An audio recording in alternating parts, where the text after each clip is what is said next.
É comum associarmos as alergias com a primavera e verão, principalmente por causa do pólen.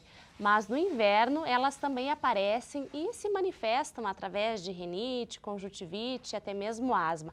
Para explicar um pouquinho mais sobre as alergias, a gente recebe aqui no estúdio o médico Arnaldo Porto. Seja muito bem-vindo ao PFTV, doutor. Muito obrigado, Kelly, pelo convite. Eu fico à tua disposição. Doutor, a gente quer entender quais são as principais alergias que podem aparecer durante o inverno, durante a estação mais fria do ano. No outono e no inverno, predomina aqui na nossa região, em termos de alergia, seriam os ácaros da poeira doméstica e os fungos. Então, esses são os dois principais alérgenos que costumam provocar sintomas nessa época do ano. Os ácaros, por causa da umidade, também tem alguma interferência? Os ácaros são insetos microscópicos que vivem em ambientes fechados, então e escuros. Então, eles sobrevivem em ambientes aquecidos, temperatura acima de 27 graus, e úmidos. E os fungos se proliferam em ambientes úmidos. E quais alergias, então, eles podem causar, doutor? Bom, eles podem provocar principalmente rinite alérgica e exacerbações de crise de asma.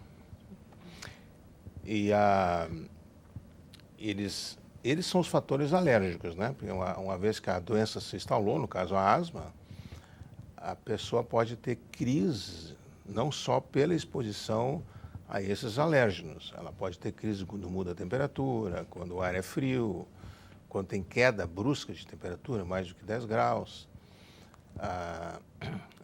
Dias muito secos também favorecem as pessoas terem crises, dias muito úmidos favorecem as pessoas terem crises, e principalmente as infecções respiratórias, que são muito comuns nessa época do ano, e a maioria das infecções são provocadas por vírus, e esses vírus têm ou tendem a ter uma predisposição de inflamar as vias respiratórias, principalmente os brônquios, e desencadearem crises de asma.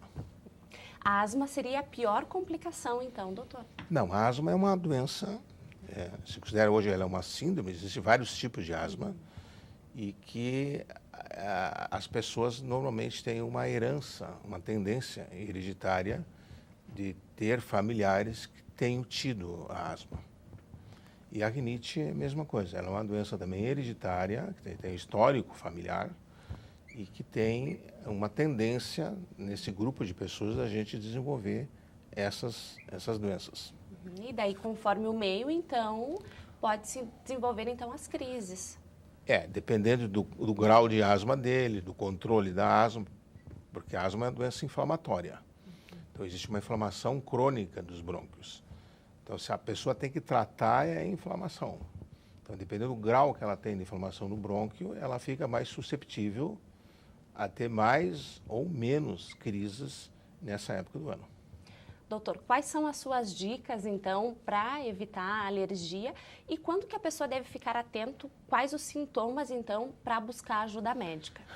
Bom, pessoas com alergia comprovada ou sensibilização alérgica a ácaros, eles devem, nos dias de sol, colocar a roupa de cama no sol, umas 3 horas, tapetes, cobertores, acolchoados, travesseiros, para o calor, o sol, ele diminui a proliferação de ácaro, manter o ambiente nos dias de sol arejado e bem ventilado, e procurar manter a temperatura interna entre uma temperatura de 20 a 22, 23 graus.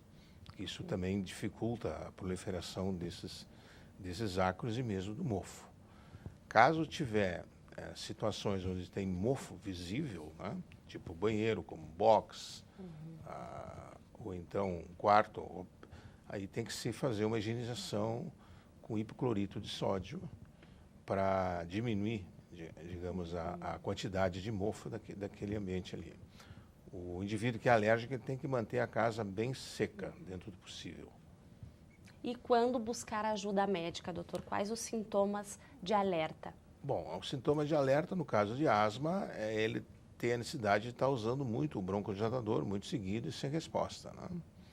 Aí ele tem que procurar ajuda médica. Eu acho que toda pessoa que tiver necessidade de usar mais do que 2 vezes por semana, a necessidade de usar um broncodilatador, ele tem que procurar o auxílio de um especialista para tratar a asma dele, porque ele já está tendo asma de grau mais moderado e não tão leve. Tá certo. Muito obrigada pelas informações, pela sua participação aqui no Hora da Notícia e um bom trabalho. Eu que agradeço. Tenha um bom dia. Obrigada.